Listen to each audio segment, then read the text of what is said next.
নমস্কার, কলকাতা টিভিতে স্বাগত। সঙ্গে রয়েছে অনন্যা। শুরু করছি বাংলাদেশ সারাদিন। প্রথমেই দেখে নেব হেডলাইন্স। আওয়ামী লীগের যুগ্ম সাধারণ সম্পাদক ডক্টর হাসান মাহমুদ বলেছেন, বিএনপি অগ্নিসন্ত্রাস করেও নির্বাচনের উৎসাহ উদ্দীপনাকে কোনোভাবেই ম্লান করতে পারেনি।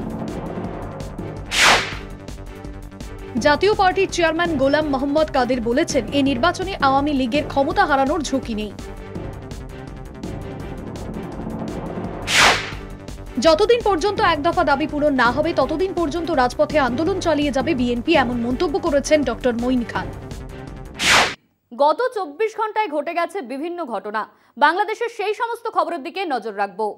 আওয়ামী লীগের যুগ্ম সাধারণ সম্পাদক এবং তথ্য ও সম্প্রচার মন্ত্রী ডক্টর হাসান মাহমুদ বলেছেন, বিএনপি অগ্নিসন্ত্রাস করেও নির্বাচনের উৎসাহ উদ্দীপনা ও আমেজকে কোনোভাবেই ম্লান করতে পারেনি। বিএনপির নির্বাচন বর্জনের ডাক কার্যত ফিউজ হয়ে গেছে। শনিবার দুপুরে চট্টগ্রাম নগরীর দেওয়ানজি পুকুর লেনের YNT সেন্টারে সাংবাদিকদের সঙ্গে মত বিনিময়কালে তিনি এসব কথা বলেন। ডক্টর হাসান মাহমুদ বলেন, বিএনপি এখন দিশেহারা হয়ে অসহযোগ কর্মসূচি দিয়েছে, কিন্তু দলটির নেতাকর্মীরাই এই অসহযোগ কর্মসূচিতে তাদের সহযোগিতা করছে না। এই অগ্নিসন্ত্রাস করেও নির্বাচনী আমেজ বা নির্বাচনের যে উচ্চ উদ্দীপনা সেটিকে কোনোভাবেই তারা ম্লান করতে পারছে না।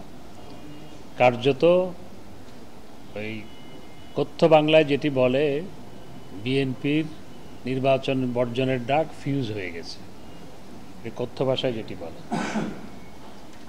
এবং বিএনপি এখন এগুলো দেখে এখন দিশেহারা হয়ে গেছে। দিশেহারা হয়ে তারা নানা ধরনের এখন কি কর্মসূচি দিয়েছে? অসহযোগ কর্মসূচি। হ্যাঁ, অসহযোগ কর্মসূচি সফল, কারণ বিএনপির নেতাকর্মীরা এই অসহযোগ কর্মসূচিতে সহযোগিতা করছে না, সুতরাং তাদের অসহযোগ কর্মসূচি সফল। জাতীয় পার্টির চেয়ারম্যান গোলাম মোহাম্মদ কাদের বলেছেন, এই নির্বাচনে আওয়ামী লীগের ক্ষমতা হারানোর ঝুঁকি নেই, কাজেই আমাদেরকে জনগণকে এই নির্বাচনে অংশগ্রহণের সুযোগ করে দেবেন। এখন জনগণ অংশগ্রহণ করবে কিনা সেটি তাদের বিষয়। শনিবার দুপুরে রংপুরের সেন্ট্রাল রোডের দলীয় কার্যালয়ে নির্বাচনী কর্মী সভায় তিনি এই মন্তব্য করেন।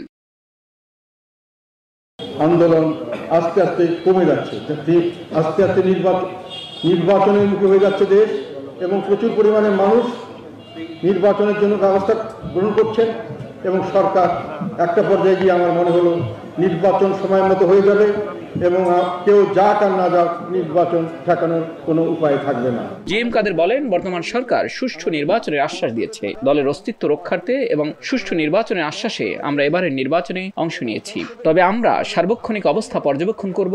যদি কোনো ব্যত্যয় হয় তাহলে দলের নেতাকর্মীদের সঙ্গে আলোচনা করে পরবর্তী সিদ্ধান্ত নেওয়া হবে। দলের সাংগঠনিক অবস্থা তুলে ধরে জিএম কাদের বলেন, দলের ভেতর সবসময় একটি অস্থিতিশীলতা ঢুকিয়ে রাখা হয়েছে। যদি তেমন কিছু করতে যাই দল ভেঙে যাবে। সরকারি প্রশাসন যন্ত্রের নিরপেক্ষতা, আওয়ামী লীগের ক্ষমতা হারানোর ঝুঁকি এই মুহূর্তে নেই।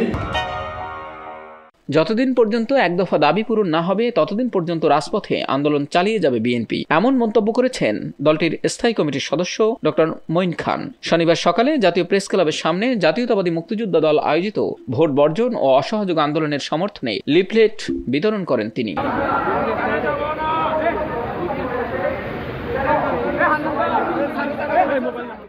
এ সময় ডক্টর মঈন বলেন, সরকার জনমত উপেক্ষা করে রাষ্ট্রযন্ত্র ব্যবহার করে একদলীয় নির্বাচন করছে, যে কারণে বিপন্ন হয়ে পড়েছে সাধারণ মানুষের অধিকার। তারা রাজপথে নেমেছে, তারা প্রশ্ন করেছে যে বাংলাদেশের মানুষ আজকে থেকে 52 বছর আগে তারা বুকে রক্ত ঢেলে দিয়ে এই দেশকে স্বাধীন করেছিল মুক্তিযুদ্ধের মাধ্যমে একটি উদ্দেশ্যে, সেই উদ্দেশ্য হচ্ছে গণতন্ত্র। আজকে বাংলাদেশের মূল ভিত্তিকে তারা ধ্বংস করে দিয়েছে। বাংলাদেশ সারাদিন আজ এই পর্যন্তই। দেখতে থাকুন কলকাতা টিভি, রাত দিন 7 দিন।